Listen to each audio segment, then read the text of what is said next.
espirituales que el Señor nos ha entregado. Y muchas veces nosotros oímos de ellas, pero no comprendemos. Y quiero decirle que estas armas espirituales que Dios nos ha dado se usan por medio de la fe. Sí, son usadas por medio de la fe. Todo en el reino de los cielos es por medio de la fe. Y resulta, hermanos, que la Biblia dice que la fe viene por el oír la palabra de Dios. O sea que cada vez que usted escucha palabra de Dios, su fe se está edificando. Usted está aumentando en fe. Por eso ese es uno de los beneficios de leer la Biblia, de exponerse a enseñanzas bíblicas aquí en la iglesia o a predicaciones, porque en ese momento su fe empieza a crecer.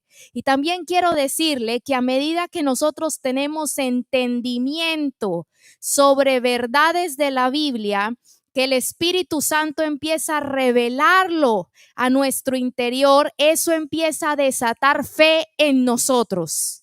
Y cuando nosotros tenemos entendimiento, esa fe empieza a aumentar y es allí donde nosotros tenemos acceso a usar los recursos que Dios proveyó para aquellos que son sus hijos. Hermanos, porque todos nosotros como hijos de Dios tenemos recursos. El Señor no nos dejó en este mundo que está caído, que tenemos una lucha, que tenemos una pelea, porque si hablamos de armas, estamos hablando que hay una guerra. Eso es lo primero que nosotros necesitamos comprender. Porque ¿qué es una arma? Es un instrumento, un medio, una herramienta destinadas para atacar o para defenderte. Entonces, cuando yo hablo de atacar o de defenderme, estoy hablando de que estoy en una pelea, ¿verdad? Estoy hablando de que si yo necesito armas, si Dios me dio armas, es porque estamos en una guerra. Y quiero decirle que esta guerra es entre dos reinos. El reino de los cielos, el cual nuestro rey es el Dios todopoderoso, ¿verdad? Nuestro Señor, comandante y cabeza es Jesucristo, nuestro Salvador. Y por otro lado está el reino de las tinieblas, donde están esos principados, potestades, gobernadores de este siglo, seres espirituales de maldad, de tinieblas, que están buscando ir en contra del reino de los cielos. Y quiero decirle, hermanos, de que esta guerra es espiritual. Tenemos una guerra con personas sin cuerpo. Esto es bien importante entenderlo. Ellos son personas sin cuerpo. Mira el que está a su lado, si no tiene a nadie a su lado, mira el que está atrás, mire lo que es la persona que está a su lado. Es una persona, pero tiene un cuerpo. ¿Verdad? ¿Por qué es una persona? Porque piensa, porque tiene voluntad, porque se puede comunicar, porque tiene su lenguaje, ¿verdad? Es una persona que razona, que planea, que tiene deseos, que tiene voluntad. Bueno, nuestros enemigos, que son el diablo, sus demonios, todos esos seres de maldad, ellos son personas, pero sin cuerpo, hermanos, pero son personas. Eso es bien importante saberlo, porque a veces como que ignoramos esta verdad. ¿Y por qué a veces la gente lo ignora? Porque tienen miedo. Porque tienen miedo. Y entonces muchas veces pensamos y decimos, no, si yo no entro a molestarlos a ellos, ellos no me van a molestar a mí. Ese es el pensamiento que hay, pero quiero decirle que si usted pertenece al reino de los cielos, usted automáticamente ya es enemigo de ellos. Que si usted está con Cristo, usted fue transferido, dice la Biblia, de las tinieblas a la luz, y automáticamente usted se hace enemigo de ellos. ¿Sí? Si usted ve, es por ejemplo como que hay dos países en guerra, digamos, si usted es de, bueno, no quiero usar países conocidos, pero si usted es de un país A y está en guerra con un país B, por el solo hecho de usted ser el país A, usted ya es enemigo del país B, sin que usted tenga nada que ver. ¿Sí me está entendiendo? Entonces quiero que entendamos que esta guerra no es opcional, hermanos. Que así no seamos conscientes de ella, es algo que ya está presente. Por eso es que el mismo Señor Jesús fue el que más habló sobre esta guerra, y cuando él llegó, él lo que hacía era establecer el reino de los cielos. Ustedes veían cómo los demonios eran atormentados, cómo los demonios, las enfermedades se iban, porque él vino a mostrarnos a todos que el reino de los cielos está para poder volver a tomar la autoridad de la tierra o del territorio que se perdió cuando hubo la caída del hombre. Cristo vino y dejó su iglesia para que nosotros pudiéramos libertar los cautivos y entrar a libertar esos territorios que están ahorita dominados por las tinieblas. Y obviamente, pues a las tinieblas eso no les gusta. Entonces, la Biblia frecuentemente describe la vida cristiana como una guerra que no es opcional, sino más bien un claro mandato del Señor. Todas las advertencias bíblicas en cuanto a ataques espirituales y cerca de nuestra responsabilidad de hacernos con las armas espirituales son dirigidas a creyentes. Sí, entonces hay muchos pasajes en el Nuevo Testamento que indican que el cristiano no está protegido automáticamente de los ataques demoníacos, sino que nosotros más bien hemos sido equipados para que nosotros nos podamos defender. ¿Sí? Entonces quiero empezar con un pasaje muy conocido en 2 de Corintios 10:4, y si usted está anotando, anote los pasajes y en su casa lo lee mejor, porque quiero ir un poco rápido en los pasajes para que no nos tomemos tanto tiempo.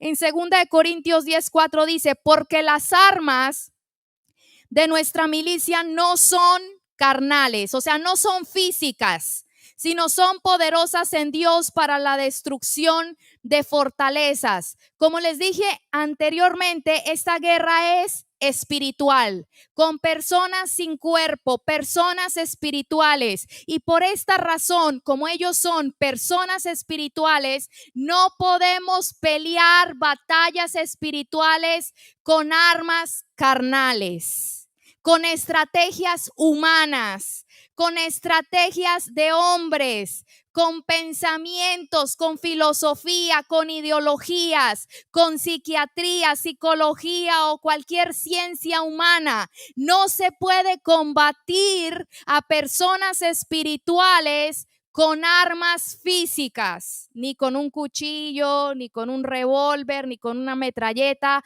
¿Por qué? Porque esta gente, estas personas son espíritus. ¿Sí? Son espíritus. Por eso las armas que nosotros necesitamos son esas armas espirituales que Cristo ya proveyó para nosotros, ¿verdad? Entonces, hermanos, necesitamos saber que estas armas, como leímos, son poderosas en Dios. En estas armas espirituales, el poder de Dios se manifiesta. Estas armas son poderosas porque Dios ha depositado su poder cuando lo usamos de la manera que Él nos dejó. Entonces los métodos humanos, por más que queramos, no funcionan. Y muchas veces nosotros vemos situaciones físicas que están pasando que no son más que el resultado de una guerra que espiritualmente se está librando. Quiero volver a repetir eso.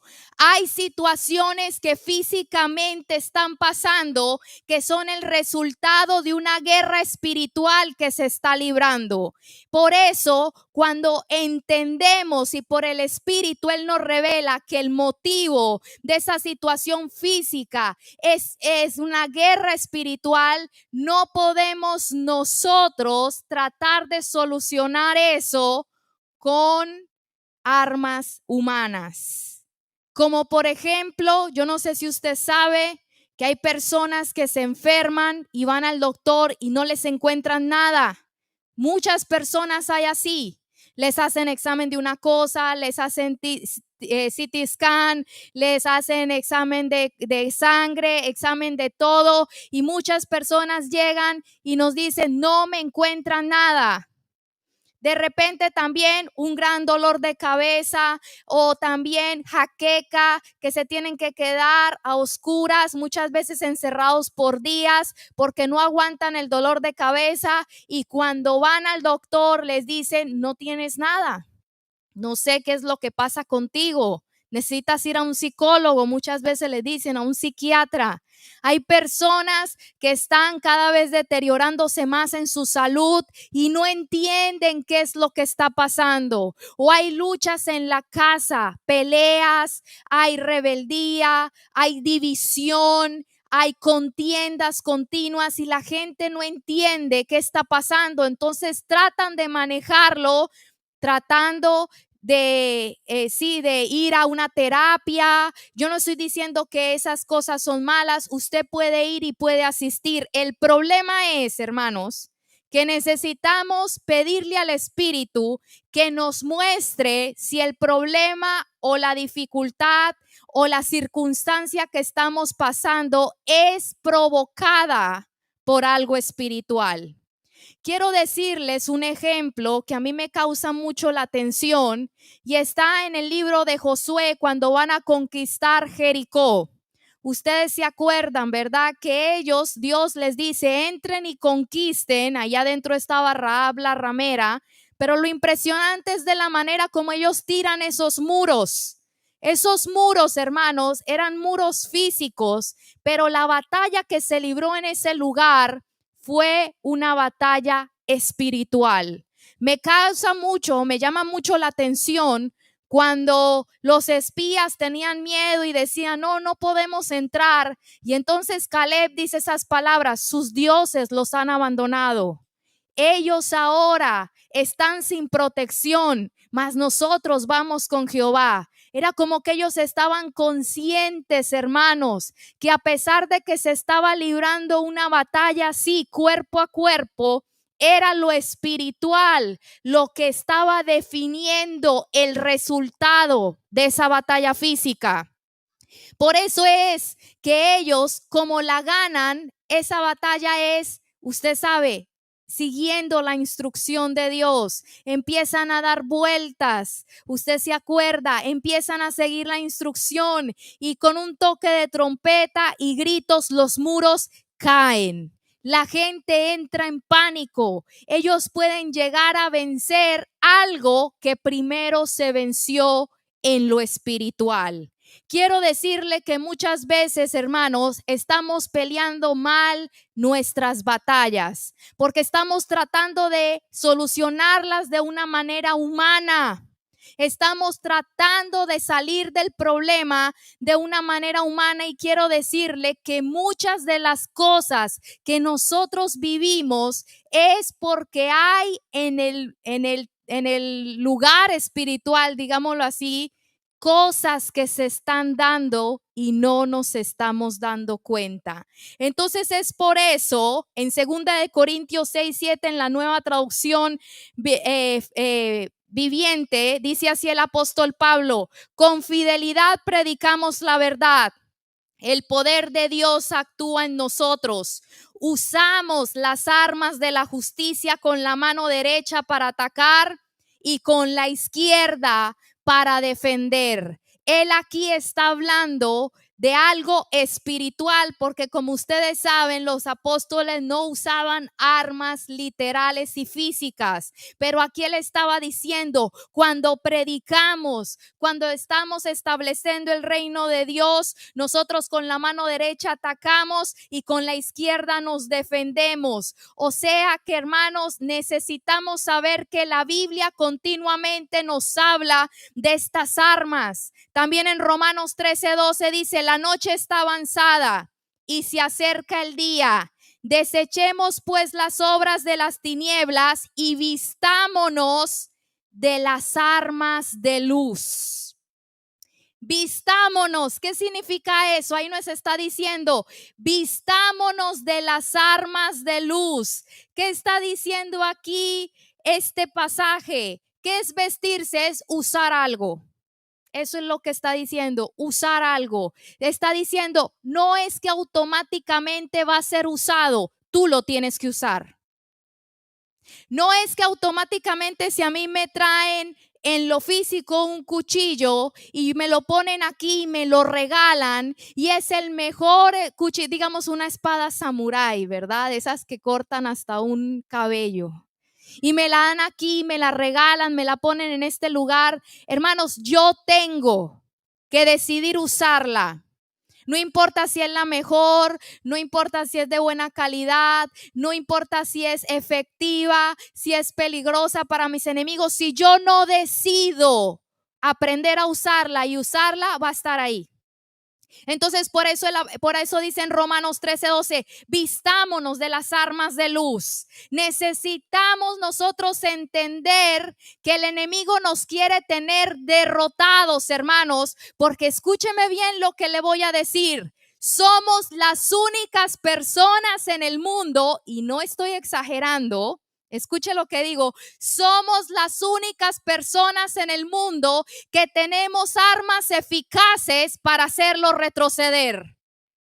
Somos las únicas personas en el mundo con el poder del Espíritu Santo que hace que ellos tengan que soltar territorios. Somos las únicas personas en el mundo que somos un estorbo para sus planes, que deshacemos sus artimañas, que deshacemos sus ejércitos, que salvamos a los cautivos por medio de la palabra del Evangelio, que la gente enferma es libre de espíritu de enfermedad, que la gente que es atormentada es libre. Somos las únicas personas en el mundo que podemos libertar a alguien atormentado por un demonio. Las únicas. No hay ciencia, no hay tecnología, no hay dinero, no hay poder, no hay fama, no hay gobierno que pueda sacarle a una persona de una cárcel espiritual y de un tormento demoníaco. Pero una persona, un hombre, una mujer llena del Espíritu, llena de Dios, puede llegar y libertar esa alma. Entonces, ¿qué es lo que pasa? El enemigo por eso nos quiere tener derrotados, con miedo, hermanos, que no entendamos de que Dios nos ha dado, que Jesús nos ha dado una misión. Que Jesús nos ha llamado a nosotros para que vayamos y no nos ha dejado sin provisión, sino que nos ha dado unas armas para que nosotros vayamos y establezcamos su reino. Y quiero decirle que estas armas espirituales encuentran su origen, potencia y efectividad solo en alguien, en nuestro Señor Jesucristo. Esto es bien importante entenderlo. Porque es a aquellos que creemos en Dios, que hemos nacido de nuevo, que por medio de Jesucristo se nos es provisto esas armas donde el poder de Dios, hermanos, actúa en lo espiritual. Y yo le pido al Señor en este día que su fe pueda crecer, para que usted se dé cuenta de lo que Dios le ha dado y que usted puede ser la respuesta para una mujer que lleva encorvada por 14 años, como aquella que estaba en esa sinagoga y llega Jesús. Y dice, esa mujer estaba atada por Satanás todos esos años hasta que viene Jesús y la desata. Y entonces, a veces hay gente a nuestro alrededor, hermano, que está en sufrimiento, que está en ataduras, que está en yugos, porque el enemigo los tiene así. Porque el enemigo los tiene enfermos, los tiene atormentados, con vendas para que no vean la verdad, para que se autodestruyan, para que ellos siempre estén tomando decisiones que cada vez los lleva a algo peor. Y lo peor, que finalmente terminen en una eternidad sin Dios. Pero el Señor nos ha llamado a su iglesia y muchas veces la iglesia, hermanos, no ha entendido su función, su misión, de que Dios nos dio una misión como iglesia. Usted se ha preguntado por qué nosotros nos entregamos a Cristo y no nos vamos de una vez con el Señor. El diablo no nos mata o nos vamos en algún accidente, aunque el enemigo desearía que no estuviéramos aquí en la tierra, porque Dios, hermanos, ha decidido que nosotros seamos su cuerpo.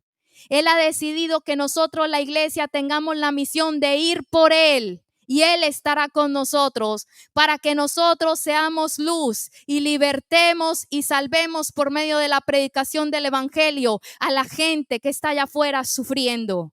Pero a veces, hermanos, tenemos cosas. Dios nos ha provisto de todas las cosas, pero muchas veces no hacemos nada con eso porque nos acostumbramos a escuchar un evangelio que solo se trata de mi vida, de mis deseos, de mi bienestar, de lo que yo siento, de lo que yo creo, y nos hemos olvidado que hay una misión por la cual Jesús nos llamó. Y por eso quiero empezar con la primera arma hoy, y es un arma de autoridad. El nombre de Jesús. Diga, el nombre de Jesús. Esa es la primera arma que vamos a usar y es un arma de autoridad y vamos a entenderla bien, porque entre más usted la entienda, usted va a tener más fe y más autoridad para usarla. Amén. Dice en la Biblia, en Filipenses 2, de 9 al 11, que Dios ha exaltado tanto a su Hijo que le ha dado un nombre sobre todo nombre que se nombra en el cielo, en la tierra y debajo de la tierra, o sea, en el infierno. Dios ha exaltado a Jesucristo de tal manera que su nombre tiene prioridad, está por encima que cualquier otro nombre. Y entonces, si quiere anotar, en Mateos 28, 18, Jesús se acerca, dice así el pasaje, y les habló diciendo a sus discípulos y a todos los que íbamos a venir después: toda potestad me es dada en el cielo y en la tierra. Por tanto, id. Mira, ahí nos está mandando. Por tanto, vayan y hagan discípulos a todas las naciones, bautizándolos en el nombre del Padre, del Hijo y del Espíritu Santo. Mire, ahí está cómo el Señor nos manda esa misión y nos dice vayan, pero entonces antes de eso, Él hace una declaración muy importante. Él dice, toda potestad me ha sido dada. Esta palabra potestad en el original es exousia. Exousia significa lo siguiente: autoridad o derecho de actuar, habilidad, privilegio, capacidad, autoridad delegada. O sea que Jesús tenía la exousia, la autoridad para perdonar pecados, para sanar enfermos, para echar fuera demonios. Exousia es el derecho a usar el dunamis, que es el poder. Jesús le dio a sus seguidores, a sus discípulos, exousia, autoridad para predicar, para enseñar, para sanar y para liberar. Entonces el poder exousia reside y reposa en el nombre de Jesús. ¿Sí? Entonces necesitamos entender bien quién es en sí Jesús con respecto a su autoridad. Y quiero, no sé si usted me puede acompañar, lo voy a leer en la Reina Valera contemporánea, o no sé si me lo puedes poner ahí. Está en Efesios 1:20 y sí quiero que me siga en este pasaje, porque aquí dice muchas cosas importantes. Dice, la cual operó en Cristo y lo resucitó de entre los muertos y lo sentó a su derecha en los lugares celestiales, muy por encima de todo principado. ¿De qué? De todo. Todo principado, autoridad, poder y señorío, y por encima de todo nombre que se nombra, no solo en este tiempo, sino también en el venidero. Dios sometió todas las cosas bajo sus pies y lo dio a la iglesia como cabeza de todo, pues la iglesia es su cuerpo, la plenitud de aquel que todo lo llena a plenitud. Mire qué poderoso este pasaje. No hay ni que explicarlo mucho, pero vamos a pensar en esto porque es importante que esto lo entendamos. No hay nadie con mayor rango, mayor autoridad, mayor poder que Jesucristo. Eso es muy importante que lo entendamos. No hay demonio, príncipe de Persia, diablo, Satanás, serpiente antigua, persona más rica de este mundo, el gobernador más opulente y con más poder de este mundo. No hay nadie. Quiero que entienda, Dios el Padre lo puso a él sobre toda autoridad y todo poder del pasado, del presente y del futuro. O sea que nosotros, si estamos bajo su protección, si estamos bajo su autoridad, si estamos bajo su voluntad, estamos bajo la protección de la persona con más poder y autoridad que existe. Eso es bien importante que lo entendamos, hermanos. Por eso es que a mí, hermanos, una de las prácticas que más me gusta hacer es postrarme. Me gusta mucho postrarme con mi cara en la tierra, porque el reconocer, cuando tú entiendes quién es Jesús, tú te das cuenta que Él no es una persona cualquiera. Lo que pasa es que Él vino como un siervo, dice la Biblia. Por eso es menospreciado muchas veces, aún por la iglesia. Porque Él vino como siervo y dio su vida por amor a nosotros. Se dejó golpear, se dejó latigar, se dejó crucificar y Él dejó que lo insultaran, que le dijeran Belcebú, que le dijeran que Él por el príncipe de los demonios echaba a los demonios, que Él estaba endemoniado, que era hijo de fornicación, que le golpearan el rostro, que le escupieran el rostro. Entonces por eso muchas veces tenemos esa imagen de Jesús, un Jesús sufriente, un Jesús humillado, un Jesús pobre, un Jesús víctima, un Jesús pobrecito. Por eso es que muchas veces, hermanos, nosotros estamos totalmente en contra de los crucifijos que quieren mostrar un Jesús que no es el Jesús de ahora.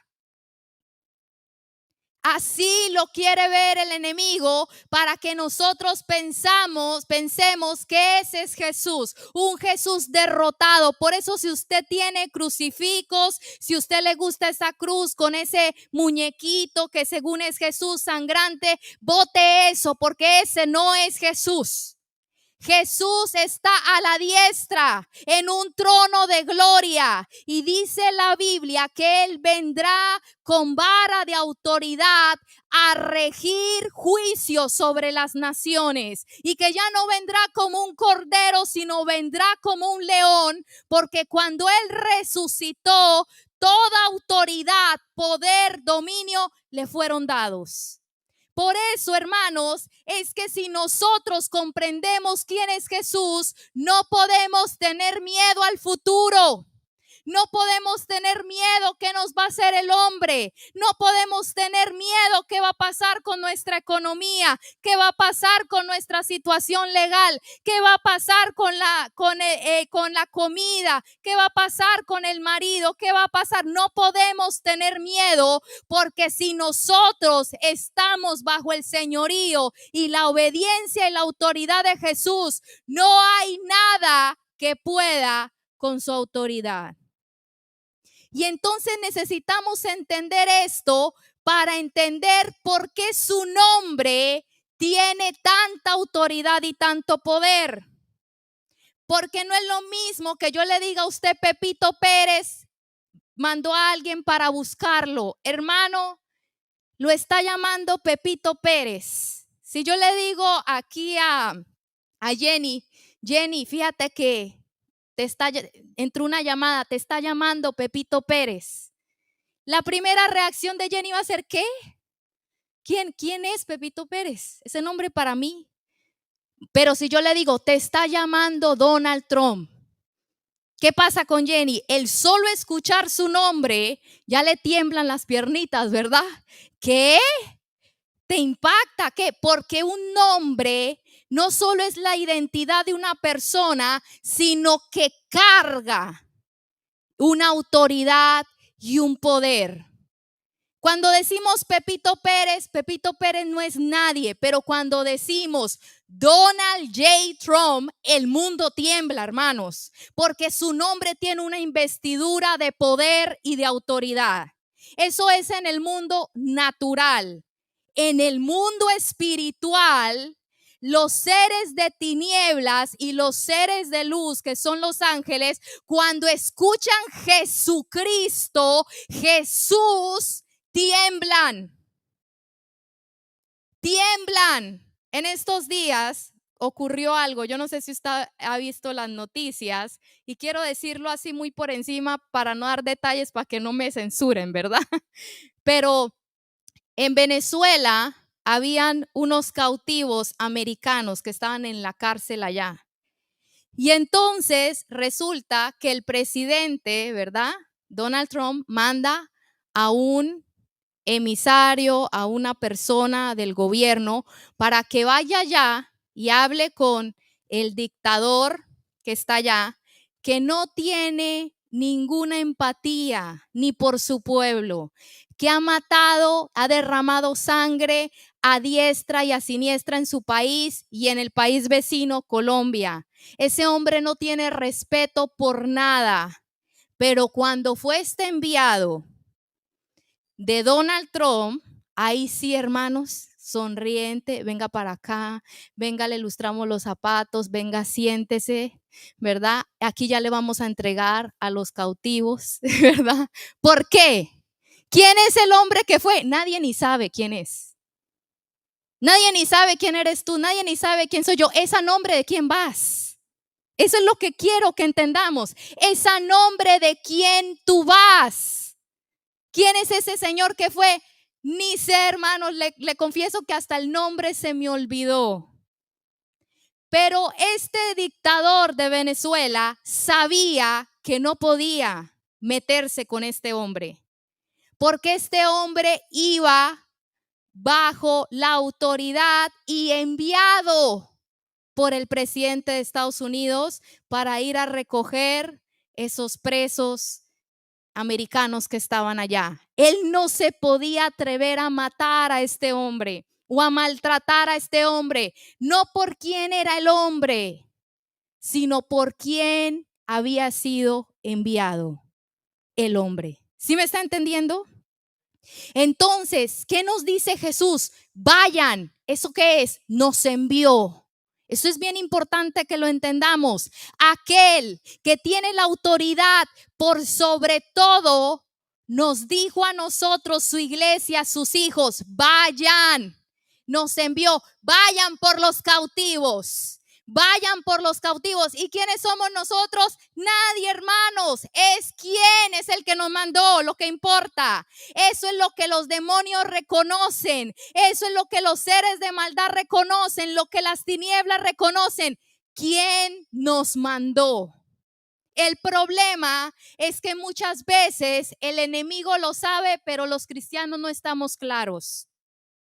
Por eso estos miércoles de enseñanza son muy importantes, porque esto le va a cambiar a usted el panorama de cómo usted se mueve en la vida diaria. Quiero que entienda que usted es una persona enviada por Jesús, que usted es una persona que Jesús le ha dado una autoridad y Él es la autoridad máxima.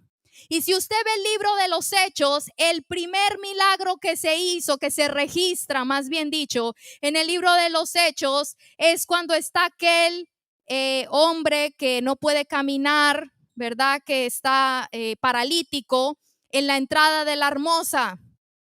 Y entonces le estaba pidiendo limosna, usted ya sabe el pasaje, y llega Juan y llega Pedro a entrar a la sinagoga y entonces al templo, perdón, y entonces el paralítico les extiende la mano como esperando recibir una limosna de ellos, y Pedro le dice: no tengo oro ni plata, pero de lo que tengo te doy. En el nombre de Jesucristo de Nazaret, levántate y anda. O sea, fue una confesión de fe que tomó autoridad sobre la enfermedad de este hombre que estaba allí por años y años en su cuerpo. Pero quiero decirle algo, que Pedro le estaba diciendo: yo tengo algo que es mejor que lo que tú estás esperando, que una limosna. Yo tengo algo, lo que tengo te doy. Hermano, usted tiene algo que no tiene la gente común. Esto, por favor, entiéndalo. Usted tiene una autoridad que le ha sido delegada para ir a sanar enfermos, para ir a libertar cautivos. Por eso Pedro le dice: pero lo que yo tengo te doy. ¿En el nombre de quién? En mi nombre, no, en el nombre de Jesús. Levántate y anda. Y entonces, si usted lee el libro de los Hechos, ellos hacían todos los milagros en el nombre de Jesús. Entonces, el nombre de Jesús, esto quiero que lo entendamos bien, no es una fórmula mágica, hermanos, o un conjuro, porque a veces así muchas veces lo quiere usar la gente, sino que se trata de actuar en su nombre. Se trata de participar de la autoridad de Jesús. Es hacer cosas como un representante de Jesús. Entonces, hermanos, quiero darles este ejemplo para que lo entendamos. Aquí en la tierra hay algo que se llama el poder notarial. No sé si usted ha escuchado de eso. Si alguien sabe qué es un poder notarial, levante la mano. ¿No? Ok, entonces lo voy a explicar bien. Esto es para que entendamos esto que estoy hablando. Aquí en la tierra hay un documento legal que se llama así, poder notarial. ¿Y qué es? A veces es necesario que una persona actúe en nombre de otra. Entonces usted le puede dar a alguien una autoridad legal para actuar en su nombre con este documento, poder notarial. Entonces, como por ejemplo, se puede decir, hay una persona, digamos yo, tengo una propiedad en México, pero por alguna razón yo no puedo ir allá. Entonces, necesito vender esa propiedad. Necesito buscar un abogado que haga ciertos papeles con respecto a esa propiedad, pero yo tengo que estar ahí, yo tengo que firmar, pero yo no puedo ir. Entonces, ¿qué es lo que yo hago? Busco una persona de confianza y saco este papel legal que se llama poder notarial para darle a esa persona el poder de otorgarle poderes que pueden actuar en mi nombre. ¿Sí? Darle el poder a esa persona para que actúe en mi nombre. Mira, ve allá, la persona en México, ve allá y véndeme este terreno. Ve allá y negocia el precio, y cuando ya se vaya a vender, firma por mí, porque yo no puedo ir. ¿Sí me está entendiendo? Eso es lo que es un poder notarial. Entonces, la persona que otorga el poder se llama principal. Y la persona que se le otorga el poder se llama apoderado. O sea que este documento se usa, digamos, como para comprar o vender cosas por usted, o solicitar beneficios públicos, o gestionar un negocio, o cobrar sus deudas, o invertir su dinero, cobrar sus cheques, manejar sus asuntos financieros o demandar algo en su nombre. Es una autoridad delegada. Y entonces uno va donde una notaría y le dice, le quiero dar este poder a fulano porque quiero que él actúe en mi nombre. Eso es lo que es usar el nombre de Jesús. No es un conjuro mágico, unas palabras como se usa muchas veces en rituales o en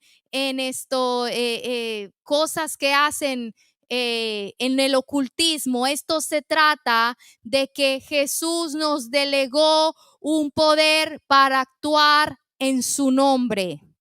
Porque él cuando dijo, vayan, hagan discípulos, prediquen, establezcan el reino de Dios, echen fuera demonios, sanen enfermos, él sabía que en nuestro poder era imposible hacer eso.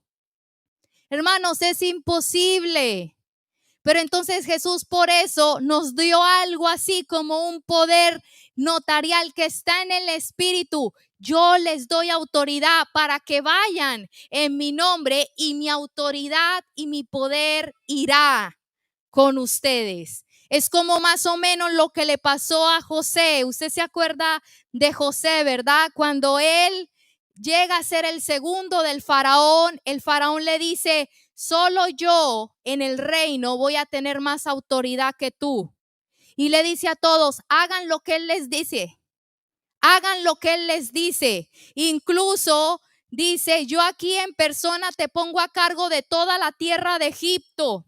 Y luego dice, el faraón se quitó de la mano el anillo con su sello oficial y lo puso en el dedo de José, lo vistió con ropas de lino de la mejor calidad y le puso un collar de oro. Y luego la Biblia, usted luego lo lee, dice que lo sacó en unas carrozas reales para que todo el mundo supiera que el faraón le había dado la autoridad y que debían obedecerle a él. Es lo mismo que un poder notarial. El faraón le estaba diciendo a José, ve y gobierna por mí. Ve y haz esto que dijiste que ibas a hacer, de guardar los 7 años de vacas gordas para que luego tú negocies todo lo que se tenga que negociar cuando venga la escasez. Eso es lo que la iglesia tiene de parte de Jesús, hermanos.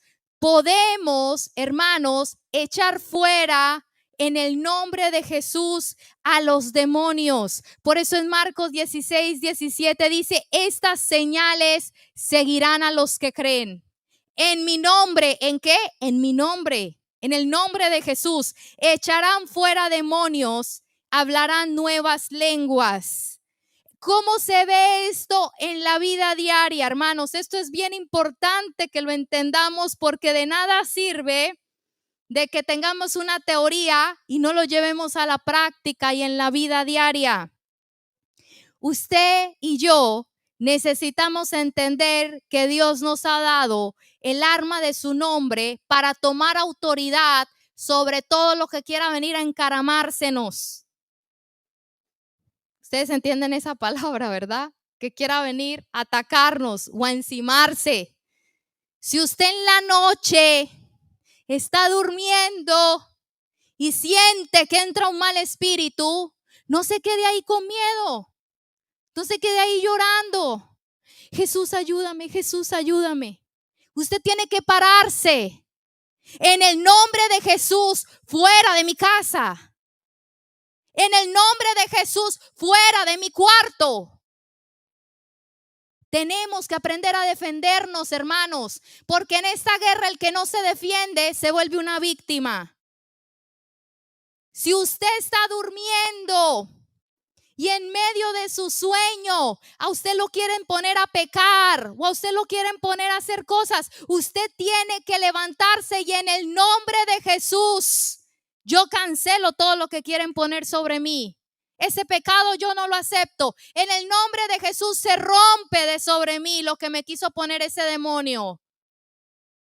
Si usted está lavando los platos y siente que corre una niña por atrás, hermanos, yo vivo experiencias así todo el tiempo. Yo creo que usted también. Y ahí está, ay no, ahí está la niña. Ay, no voy a correr para la sala. No, hermano, voltéese en el nombre de Jesús. Todo espíritu que anda correteando por mi casa, fuera. Agarre aceite, hermano. Empieza a ungir su casa. Empieza a ungir su casa y empieza a decir: todo lo que está en este lugar que no es de Dios se va en el nombre de Jesús. Si usted ve que se está poniendo la cosa fea en su casa, que aquellos que no están metidos con Dios o no son cristianos se están queriendo enojar, molestar, pelear, se está formando un ambiente de contienda, vea, váyase al baño, no al frente de la persona, porque la persona se va a enfurecer si usted lo hace al frente y usted va a empeorar la cosa. Váyase al baño. Y en el nombre de Jesús, todo espíritu de contienda que quiera entrar a mi casa, fuera. Usted, hermano, tiene que empezar a tomar la autoridad. Cuando usted vaya por la calle y usted se encuentre con gente conocida o gente no conocida, que le encuentre: estoy enfermo, estoy en dolencia, estoy en depresión. Hermano, ore por la persona en el nombre de Jesús. Usted ha sido enviado por Dios. Usted tiene la autoridad de Dios. Empiece a usar eso que Dios le dio. Pero quiero hablar con ustedes de algo muy importante que es necesario saber. Y estos son niveles de autoridad. Diga, niveles de autoridad. Hay una autoridad que va a ser gradual, hermanos. La autoridad de Cristo como vencedor sobre todas las huestes de Satanás no es innata, no nos fluye a nosotros normalmente o naturalmente como creyentes. Es algo que va creciendo en nosotros. Y es algo de lo cual nos vamos apropiando y vamos agarrando más fe y más autoridad para usarlo. Por eso al principio hay muchas personas, y lo voy a decir por mi experiencia propia, cuando a mí me decían, porque a mí, hermanos, a mí me pasa cuánta experiencia, usted no se imagina, desde que yo soy nueva convertida. Hermanos, yo estaba durmiendo y yo veía que me veían por la ventana. O yo veía cosas, hermano, con los ojos abiertos. Veía gente que llegaba a mi cuarto, seres espirituales. Y entonces mi esposo me decía: no tienes que reprender, tienes que en el nombre de Jesús echarlos fuera. ¿Y sabe qué pasaba conmigo al principio, hermanos? Yo no me sentía con la autoridad. Primero me sentía como tonta, como loca. Sí, como no está pasando nada. Hay una incredulidad que quiere venir a agarrarte. O el enemigo te pone en tu mente: no está sirviendo para nada. No, eso que estás haciendo no sirve, ni para qué pierdes el tiempo. Pero por eso es algo gradual. Usted tiene que hacerlo, practicarlo, llevarlo a cabo. Usted tiene que analizar y entender lo que yo le estoy hablando del nombre de Jesús y saber y decir: sí, Dios me dio la autoridad. No estoy loca, no estoy tonteando nada más. Algo está pasando en el mundo espiritual, y a medida que usted lo usa, a medida que usted lo apropia, a medida que usted hace otras cosas que ahorita vamos a hablar para crecer en autoridad, entonces usted va a empezar a ver, hermanos, que usted va creciendo en esa autoridad. Pero ¿qué tiene que hacer usted? Usted no se deje apocar. Usted no se deje amedrentar. Ay, no, dice: no, sí, qué pena, yo ya no voy a decir eso porque no sirve. Ay, no, mejor no quiero meterme en problemas con el enemigo. No se deje apocar, hermano, porque el enemigo no va a tener misericordia. Y por eso, por algo, Jesús nos dio eso, para que no nos destruyeran. Entonces, ¿cómo podemos subir en ese o subir en sí en nuestro nivel de autoridad? ¿Cómo nosotros podemos avanzar, crecer más bien en la palabra? Primero que nada es por fe. Lo que yo le dije al principio, esto es por fe, hermano. Si usted es una persona que lo ataca la incredulidad, usted tiene que deshacerse de eso. porque el creyente debe procurar por medio del poder del Espíritu hablar el nombre de Jesús con autoridad en respuesta a la fe de que lo que Jesús dijo es verdad. Si yo ando por mi lado, con mi propia agenda, haciendo lo que yo quiero, no puedo ir yo en el nombre de Jesús a reprender a nadie, hermanos. Porque venga, le digo algo, y aquí quiero llegar a otro punto muy importante. Yo no puedo vencer algo que yo alimento. Yo no puedo vencer a alguien con el que yo tengo alianzas. Yo no puedo andar reprendiendo a alguien con el que yo tengo amistades ocultas. Y mire lo que pasó en el libro de los Hechos. Hay un pasaje muy bueno que está en el versículo 19-13, que habla de unos, ¿cómo se dice? De unos judíos que eran exorcistas ambulantes. Quiero leérselo, está en el versículo 13 del capítulo 19 de los Hechos. Vamos a leerlo rápidamente y dice así en la Nueva Traducción Viviente: un grupo de judíos viajaba de ciudad en ciudad expulsando espíritus malignos. Trataban de usar el nombre del Señor, ahí está el nombre del Señor Jesús, en sus conjuros, y decían, ¿qué estaban tratando ellos de hacer? Lo que les estoy enseñando, en el nombre de Jesús, echar fuera demonios. Y dice, ¿pero qué hacían? Conjuros. Y decían, te ordeno en el nombre de Jesús, de quien predica Pablo, que salgas. 7 de los hijos de Seba, un sacerdote principal, hacían esto. En una ocasión que lo intentaron, el espíritu maligno le respondió, conozco a Jesús y conozco a Pablo, pero ¿ustedes quiénes son? Y entonces, hermanos, luego sígalo leyendo. Pero dice la Biblia que el demonio vino sobre ellos y los atacó y los golpeó y los hirió y los desnudó y los avergonzó públicamente. ¿Qué estaban haciendo ellos? En primer lugar, vemos aquí que ellos no conocían ni siquiera a Jesús, porque dicen, en el nombre de Jesús, el que predica Pablo. O sea que ellos tenían una vida llevada a su manera.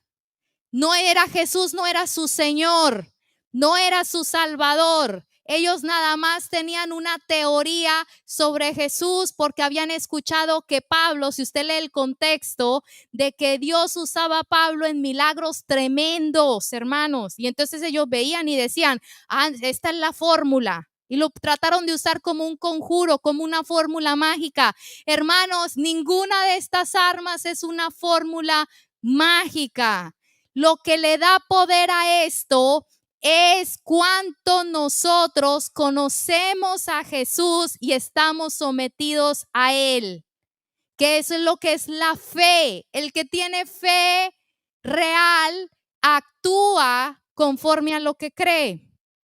Entonces este demonio le dice, yo sé bien quién es Jesús. Y a Pablo lo conocían. Quiero decirle algo, hermanos, y esto es algo bien importante de entender.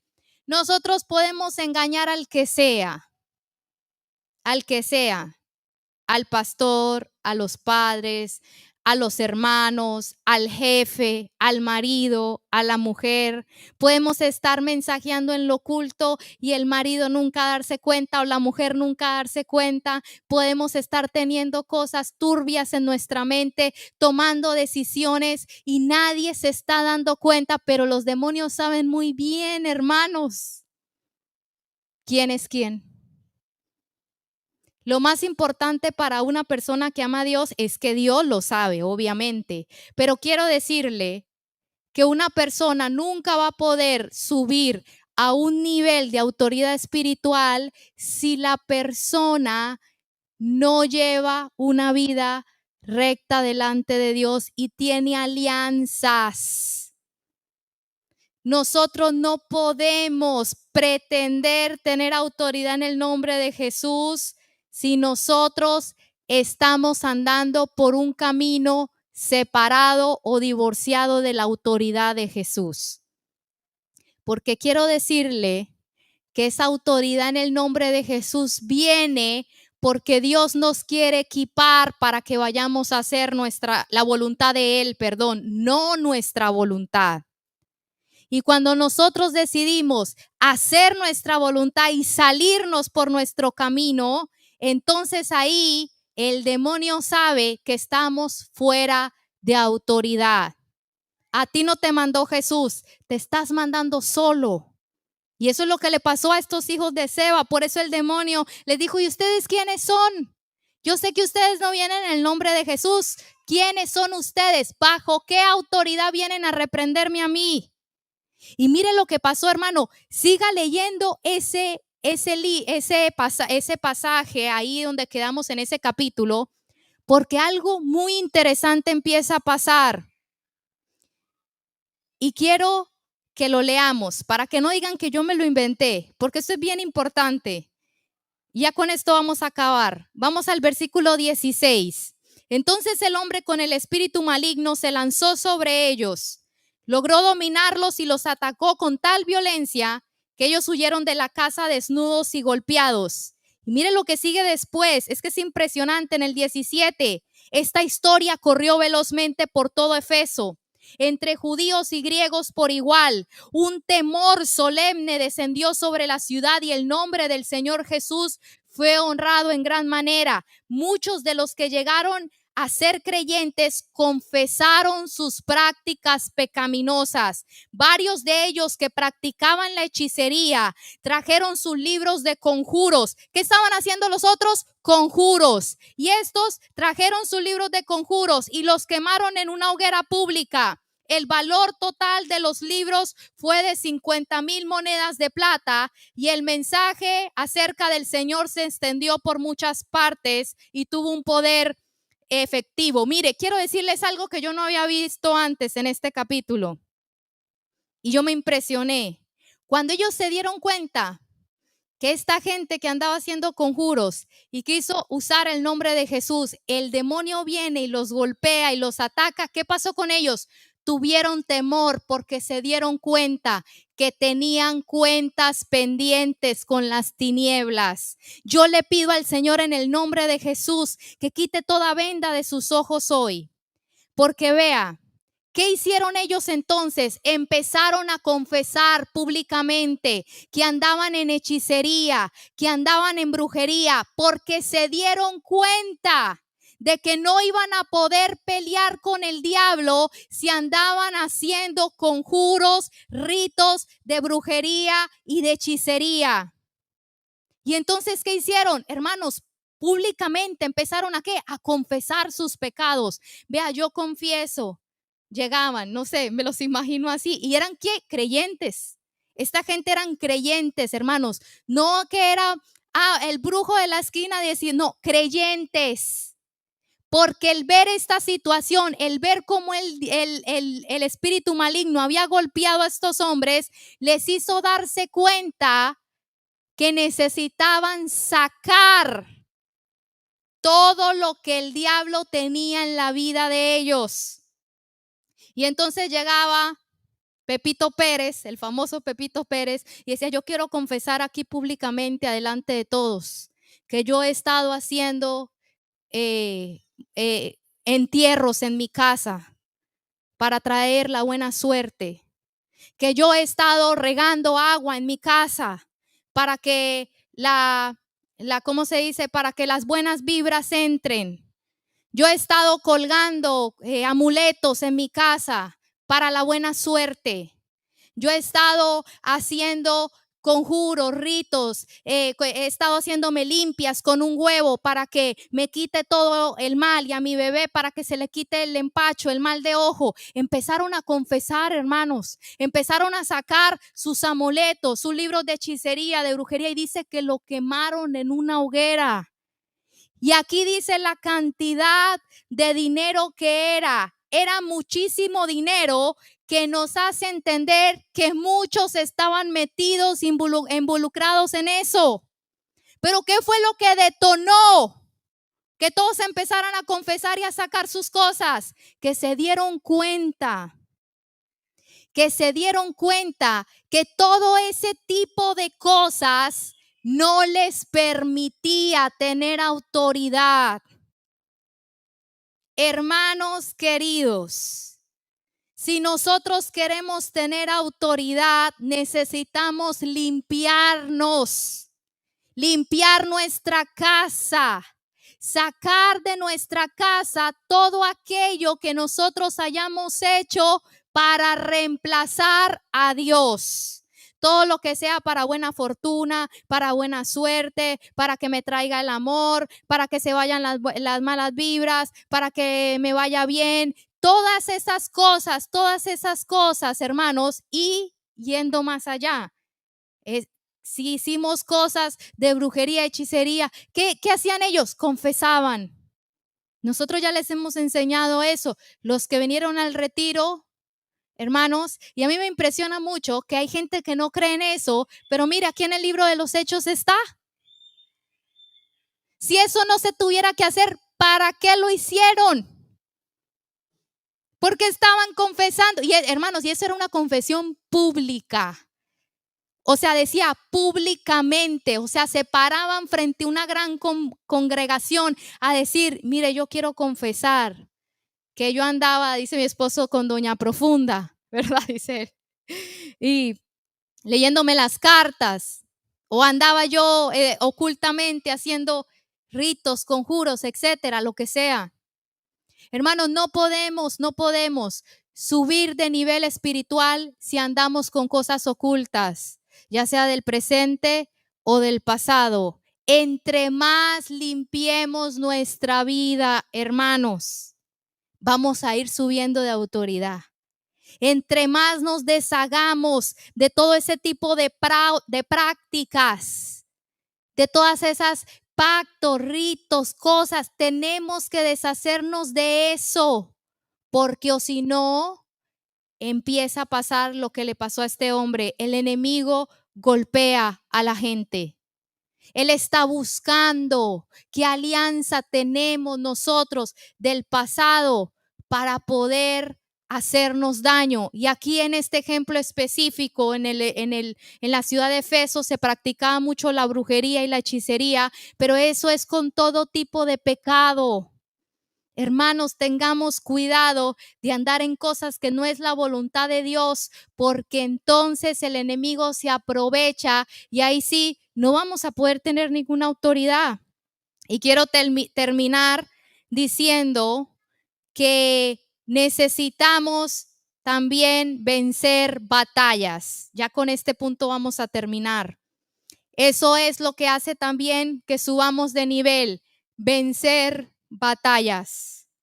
Si no peleamos, si no luchamos, si vemos que están pasando situaciones y nos negamos a defendernos, lo que va a pasar es que no vamos a poder avanzar.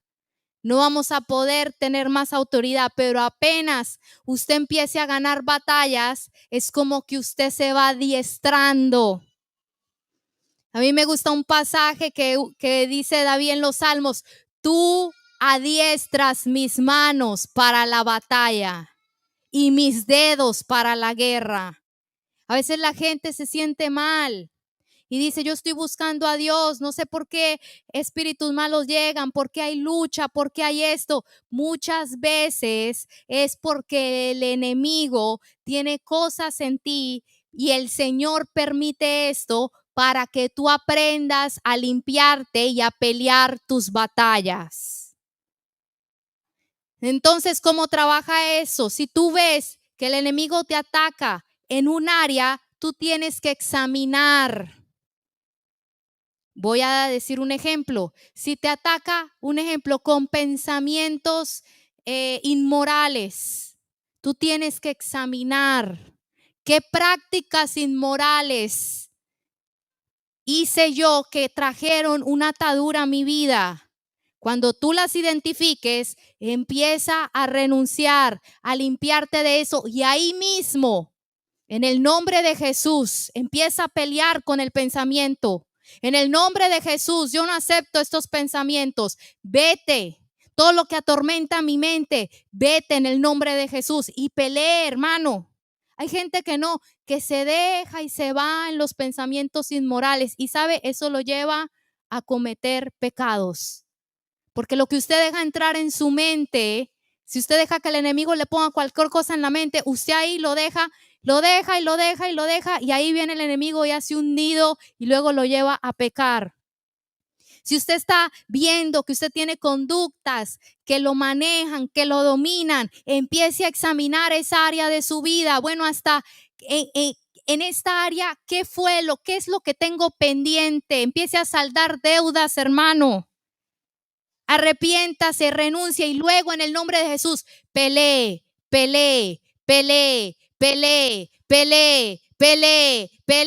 Y el Señor le va a dar la victoria. ¿Y qué va a pasar? Usted va a ganar autoridad. Pero ¿cómo nos quiere tener el enemigo? Que nos haga de todo y nosotros sin hacer nada. Hermanos, empecemos a usar la autoridad que Dios nos dio, porque ¿sabe qué? Él quiere, escúcheme, y ya con esto voy a acabar, que usted vaya y dé su vida para ayudar a otros. Que usted vaya y ore por los enfermos. Que usted vaya y liberte cautivos. Que usted ore por sus hijos. Que usted saque su casa adelante, hermano, hermana. Pero no podemos hacerlo sin estas armas. ¿Por qué? Porque nuestra lucha es espiritual. Nuestra lucha es espiritual. De la manera que nosotros podemos avanzar y crecer es si vamos conquistando estas batallas y si vamos aprendiendo a usar estos recursos que nos ha dado el Señor. Amén. Vamos a ponernos de pie y si Dios permite en el siguiente vamos a ver otras dos armas espirituales que el Señor nos ha dado. Pero quiero pedirle en este día que le pidamos al Señor que nos revele esta palabra.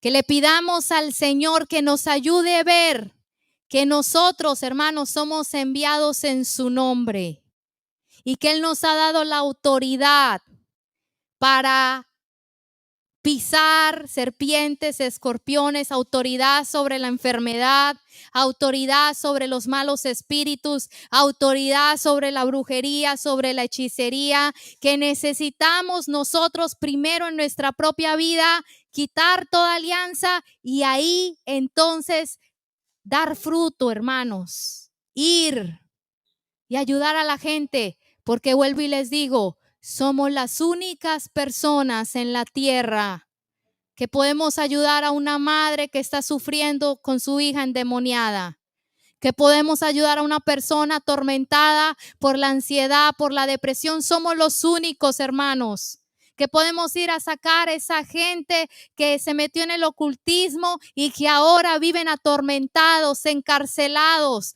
que están sufriendo de enfermedades. Hermanos, somos los únicos llamados por Dios para deshacer obras de tinieblas.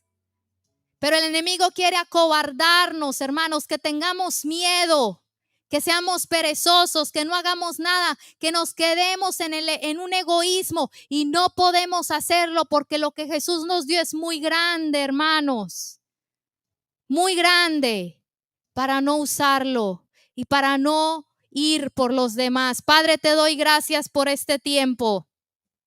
Te pido que nos reveles esta verdad y que nos enseñes, Señor, aquellas cosas que nos impiden tener autoridad.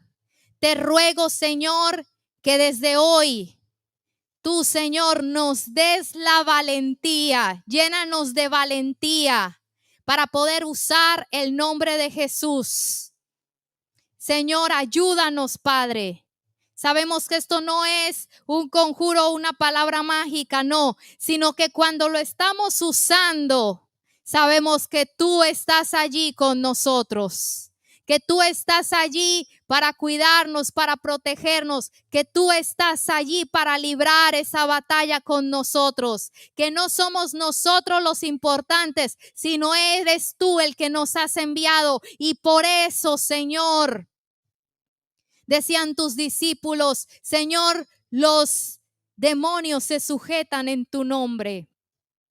Y tú les dijiste, yo veía a Satanás caer del cielo como un rayo. Cuando un hijo tuyo usa tu nombre, los demonios caen. Los huestes espirituales de maldad caen a tierra. Señor, ayúdanos a ser una iglesia que se levanta y que se defiende y que pelea la buena batalla de la fe. Señor, ayuda a mis hermanos. Dales fe, Señor, para entender que esto ya lo tienen a su disposición. Dales fe, Señor, para defenderse, para pelear. Adiestra sus manos para la batalla y sus dedos para la guerra, Señor. Señor, que si quedan engarzados en una lucha, en una batalla, no se den por vencidos, sino que sigan hasta vencer.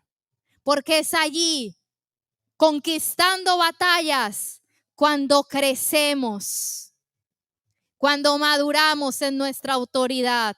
En el nombre de Jesús te pido todas estas cosas. Amén.